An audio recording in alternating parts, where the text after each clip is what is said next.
Welcome to the Deep Dive. This is where we take some incredible sources, really dig into them, and pull out the most important, sometimes surprising bits of knowledge for you. That's the plan. And today, we're plunging headfirst into ancient Jerusalem. Think Passover, 62 CE. Imagine this city. It's just humming with activity, pilgrims everywhere, Absolutely packed. But underneath all that religious fervor, there was this real tension brewing. The religious leaders were deeply concerned. Concerned about what exactly? Well, about the Nazarene sect, the early Christians. This movement was gaining momentum, and the leaders saw it as, well, a direct threat to their authority, their whole system. Okay, so they felt they had to do something. Exactly. And our sources say they came up with this pretty desperate plan, actually. They decided to bring in someone everyone respected, like universally. That was James. James the Just, yeah. Jesus' own brother. Revered figure, they called him the Just. Oblius, meaning the defense of the people. Super holy guy. So the plan was to use his reputation. Right. Get him up high on the temple pinnacle and have him publicly address the crowds, basically tell them to ignore Jesus and hopefully, quell the whole movement. Sounds like a calculated move. Oh, it was calculated.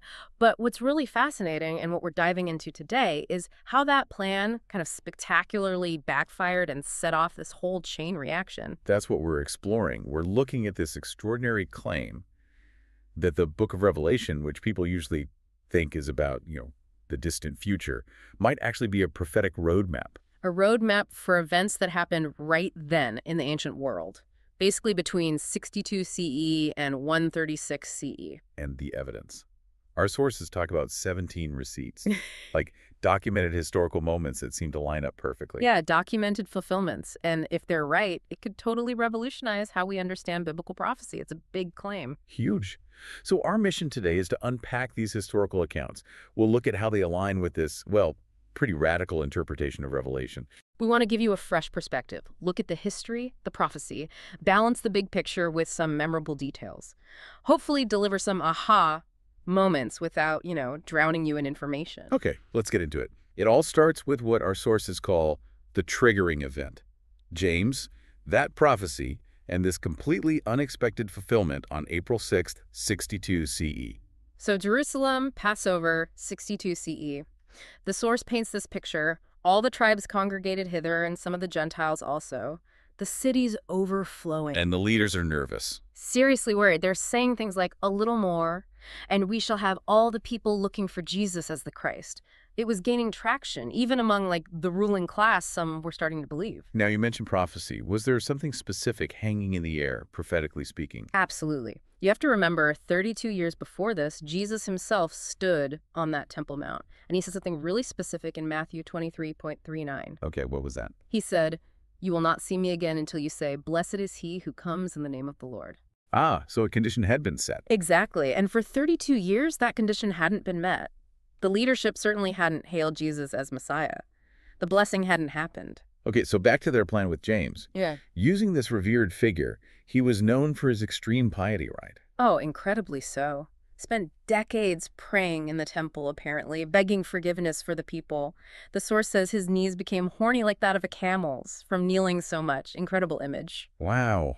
So they asked him to go up to the summit of the temple and, quote, guide the people. Yeah, the highest point. Everyone could see, everyone could hear. The leaders basically plead with him, "Oh, just one. Please tell us what is the truth concerning Jesus, the crucified." They expected him to denounce Jesus. But he didn't. Not at all. His answer was, well, startling. He proclaims, "Why ask ye me concerning Jesus, the Son of Man? He himself sitteth in heaven, and shall come on the clouds of heaven." Whoa. So instead of shutting it down, he affirms Jesus' divinity in his return. Right. And the crowd's reaction. Instantaneous. Massive. They shouted out, "Hosanna to the Son of David!" Hosanna to the Son of David. Wait, that sounds familiar. It is familiar. It's the blessing.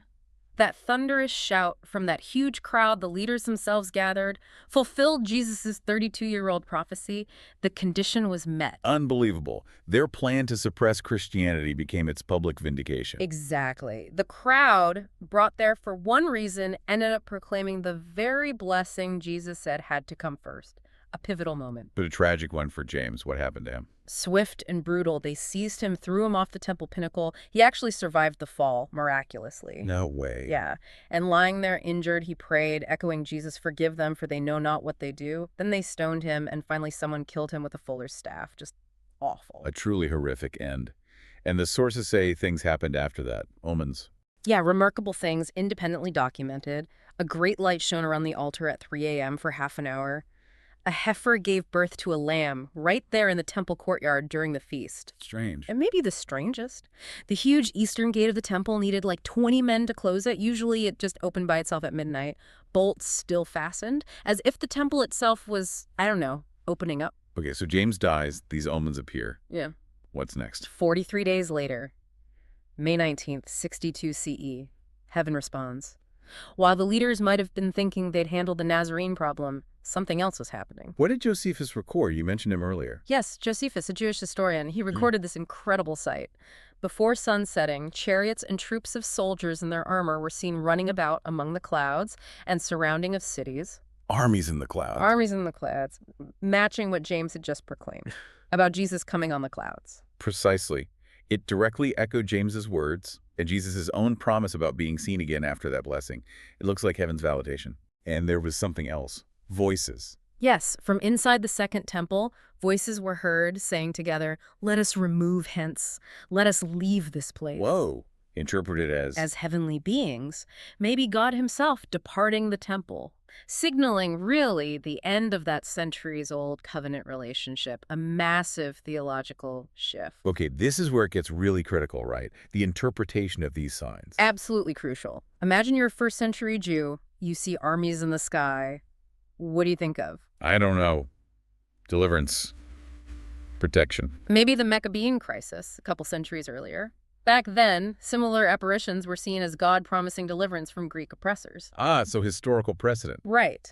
So instead of seeing these signs, the blessing, James's words, the armies, the voices, as vindicating Christian claims and signaling judgment, they saw it differently. How so? They interpreted God's intervention as a promise of military help against Rome. Okay, so not necessarily rejecting James's message outright, but filtering it through their own hopes and history? Exactly. Our source calls it a natural but consequential interpretive decision. It wasn't theological opposition at its core, perhaps, but it had massive consequences. It basically turned skeptics into zealots. Setting the stage for conflict with Rome. Yeah, a 74-year sequence of escalating conflict. That misinterpretation was the spark. Okay, so let's get into the core evidence then, these 17 receipts you mentioned. These specific historical events that seem to line up with Revelation. Right. These are precise, verifiable historical records, often from secular historians, people with no Christian agenda. They form this, unbroken chain of prophetic fulfillment, according to this view. Let's cover phase 1 first, the initial judgment. This is 62 to 73 CE and includes the first 12 receipts. Okay. So receipt, #1. The heavenly armies, we just discussed this. May 19th, 62 CE. Josephus recording troops in the clouds. And the key pattern here, a supernatural event validates the Christian message, but it gets misinterpreted by the wider Jewish community, leading them down a different path. Got it. What's receipt, #2? The prophet of doom. Shortly after those armies appeared, maybe around June 62 CE, this peasant, Jesus, son of Ananias, starts walking around Jerusalem. And what did he do?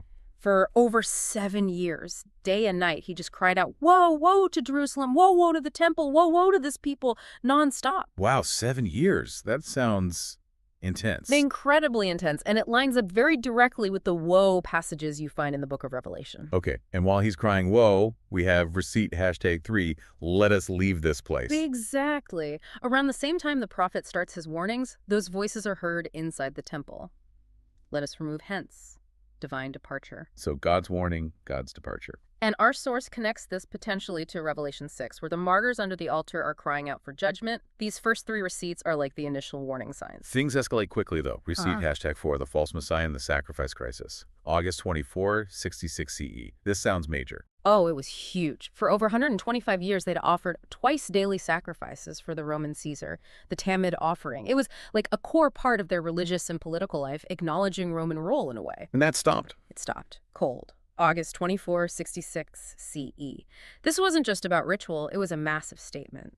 It involved taking over Masada, the weapons depot, and the temple leaders deciding, officially, receive no gift or sacrifice for any foreigner. So a declaration of independence, So, basically. or war, or Josephus straight up calls it the true beginning of our war with the Romans. Right. And right in the middle of this, you have Menahem, grandson of Judas the Galilean, marching into Jerusalem in the state of a king, trying to take power by force.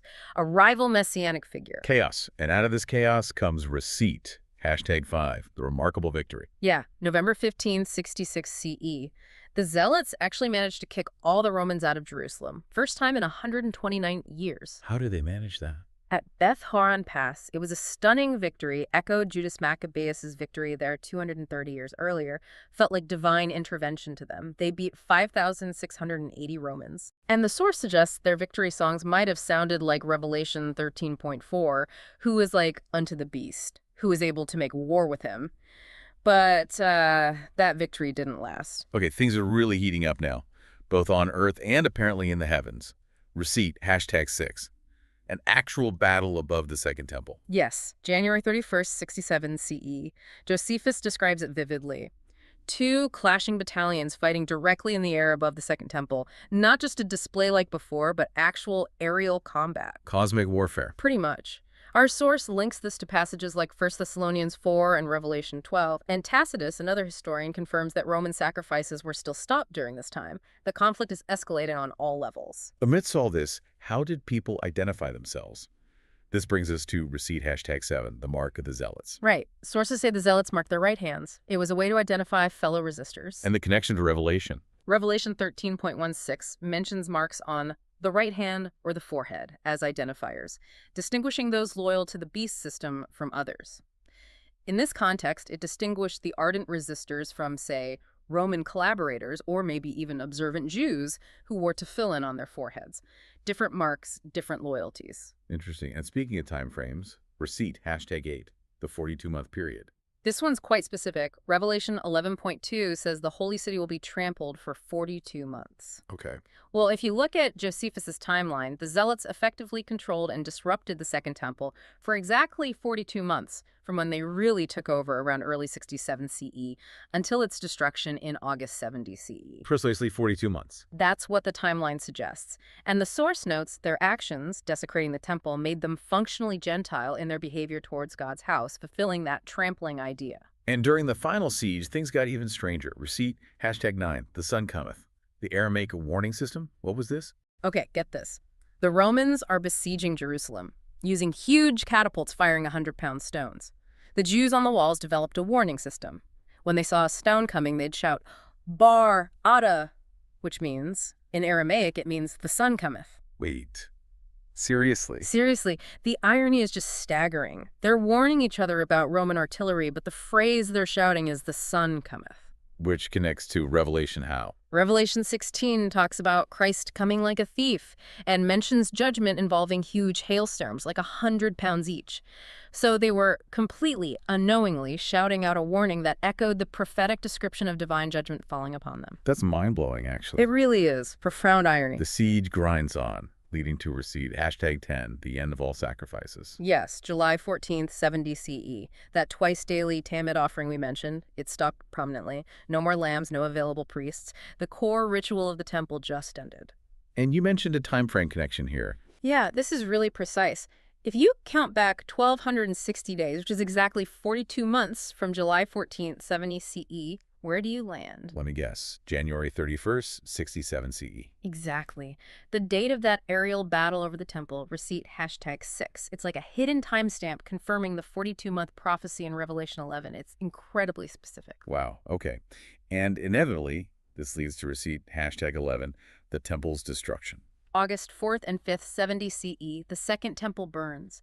And tragically, it happens on the 9th and 10th of Ab in the Jewish calendar, the very same dates the First Temple was destroyed by the Babylonians centuries before. An eerie historical echo. A devastating one. This aligns perfectly with Revelation's imagery of judgment on the great city, Jerusalem, and the absolute end of that old religious system. It's a ground zero moment. But the conflict wasn't quite over yet. There's receipt #12, the final resolution. Right. After Jerusalem fell, Rome didn't just stop. They began this methodical campaign across Judea to stamp out the last pockets of resistance.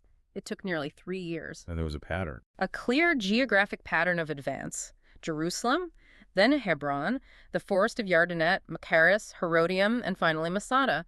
This whole campaign is presented by our source as the earthly playing out of the judgment sequence described in Revelation 19. And Masada was the end, April 10th, 73 CE. The very end of this phase, the last stand. About 960 Sicarii, remember, the radical group, the originators of the revolt, were cornered there. Maybe. They took their own lives.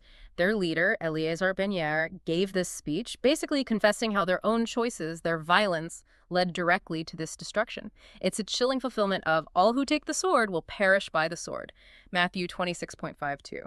So that wraps up phase 1, 12 receipts, 62 to 73 CE. Intense judgment, the temple gone, the initial revolt crushed. But Revelation's timeline in this view continues. It does. And this brings us to a really interesting, maybe controversial part, the binding of Satan. Revelation 20 talks about Satan being bound for 1,000 years. Right. But the tricky part is, if you look at the New Testament Acts, Paul's letters, Peter Satan seems incredibly active during that 33 to 73 CE period. He's tempting, deceiving, prowling like a roaring lion. So how could he be bound then? Good point. So what's the proposed solution? The source suggests the binding happened after 73 CE. After the temple system, the great harlot, in Revelation's terms, was destroyed.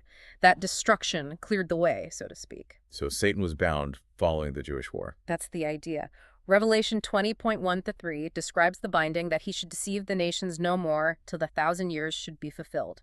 This interpretation sees that binding starting around 73 CE. And the 1,000 years. Literally 1,000. Probably symbolic, representing a significant divinely set period. In actual history, it seems to correspond to about 59 years, from 73 CE to roughly 132 CE, a time of relative peace, actually, and growth for Jewish Christians in Judea. Okay, so a period of binding, but then things stir up again. Receipt, #13, the Keto's War Bridge, 115, 117 CE. Yeah, about 18 years after Masada fell, long after you'd think things were settled.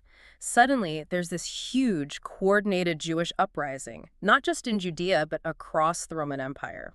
Egypt, Cyprus, Cyrene, Mesopotamia. How big was it? Massive.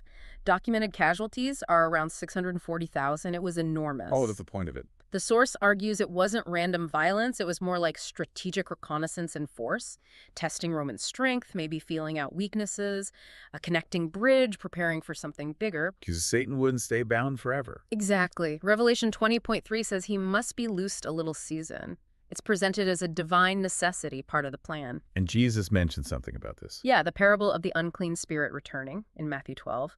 Jesus ties Satan's eventual release and worse state to the lifetime of this wicked generation, which contextually seems to point to a deadline around, say, 140 CE. Okay, so the clock is ticking for Satan's release. Right, which brings us right up to receipt, #14, Bar Kokhba's Satan Unbound the Christian Challenge. This is 132, 136 CE. Bar Kokhba, another major figure. Huge. Simon Bar Kokhba. He's proclaimed King Messiah by none other than Rabbi Akiba, one of the most revered sages. This is just 8 years before that possible generational deadline. And what was his goal? An audacious restoration project. Basically, rebuild Jewish independence. But there's a key context. Christianity had been growing successfully in Judea during that relatively peaceful period after 70 CE. More Jews were following Jesus than the rabbis, potentially. So Bar Kokhba's revolt was partly a reaction to Christian success. That seems to be the argument, a strategic solution to counter Christianity's appeal. And they took concrete steps. Like what? The rabbis implemented something called the Birkat HaMinim. It was a curse, essentially, added to synagogue prayers targeting Nazarenes and the Minim Christians. What did that achieve? It forced Jewish Christians to choose, stay in the synagogue and curse Christ, or leave. It effectively separated them from the Jewish community and, crucially, stripped them of the legal protections Jews had under Roman law, making them vulnerable. Wow, a deliberate severing. And Bar Kokhba's state. It was a real state for a short time, rebuilt temple facilities, renewed sacrifices, a government, an army, its own coins. But it systematically opposed Jewish Christians. 5 martyrs are recorded as being executed by his regime. And Bar Kokhba himself had a telling quote. A very revealing battle declaration. O Lord of the universe, neither help us nor hurt us, for we ourselves shall defeat the enemy. It shows this deep disillusionment, maybe, after 70 CE. Like, don't interfere, God, we'll handle it. A stark contrast to earlier reliance on divine aid. Okay, so this sets up the final massive confrontation.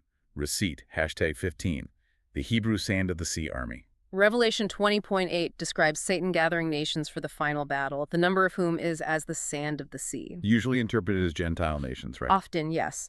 But this interpretation points out that sand of the sea is specific Hebrew covenant language. It's a remez, a hint back to promises made to Abraham, like in Genesis 22, or prophecies like Isaiah 10 about the remnant of Israel. It refers to Hebrew multitudes. Hebrew multitudes. Where would they come from? Were they scattered? Exactly. Remember Josephus writing about the 10 tribes beyond Euphrates till now, and are an immense multitude, and not to be estimated by numbers. That's receipt, #16, the immense multitude beyond Euphrates. So the descendants of the exiled northern kingdom. That's the idea. 8 centuries of population growth among these exiled groups created this vast demographic pool. The Kiddos War, with its 200,000 participants, hinted at this network. And Bar Kokhba tapped into this? He activated this global Hebrew network. The numbers cited are just staggering. 400,000 professional soldiers, plus another 585,000 civilian participants mobilized globally. It wasn't just Judea, it was a worldwide Hebrew effort. Which leads to the almost unbelievable scale of receipt, #17, the 4 billion casualty event. Yeah, the Babylonian Talmud in Gittin 57b records 4 billion deaths associated with the Bar Kokhba War, specifically around the final siege of Beitar. 4 billion. That sounds impossible for the ancient world. It does, until you frame it within the context of this mobilized immense multitude of scattered Hebrew tribes potentially involved globally. Suddenly, while still staggering, the source argues it becomes historically credible as representing the total devastation across this vast network, not just in Judea. Cassius Dio even wrote, "The whole earth, one might almost say, was being stirred up over the matter. Planetary scale." It literally fulfills that sand of the sea number in a terrifying way. It seems to. A catastrophic conflict on a scale we rarely imagine for that period. And the outcome. The end of the little season, 136 CE. Bar Kokhba dies, the revolt is crushed utterly. Roman victory was total. Judea was decimated, maybe 2/3 of the population wiped out. Significant Jewish settlement wouldn't return for over 18 centuries. And prophetically. It fulfills Revelation 20.9, and fire came down from God out of heaven and devoured them. The final attempt to reverse the judgment of 70 CE failed. Satan's little season was definitively over. Okay, wow, that's a lot to take in.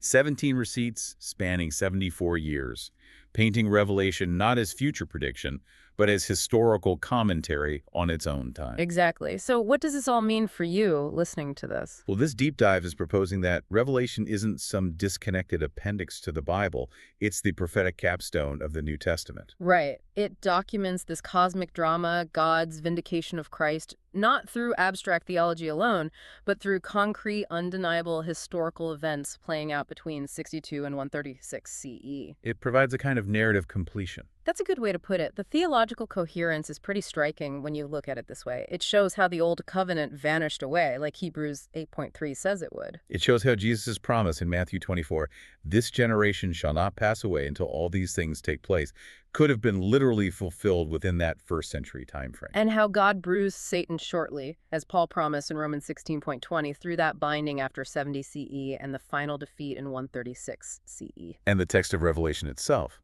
Well, the Greek grammar, the present tense used for things that are coming, the very Hebrew character of the book, it all arguably supports it being written before these events unfolded, making it actual prophecy, not history written after the fact. Okay, so here's the provocative thought for you to take away from all this.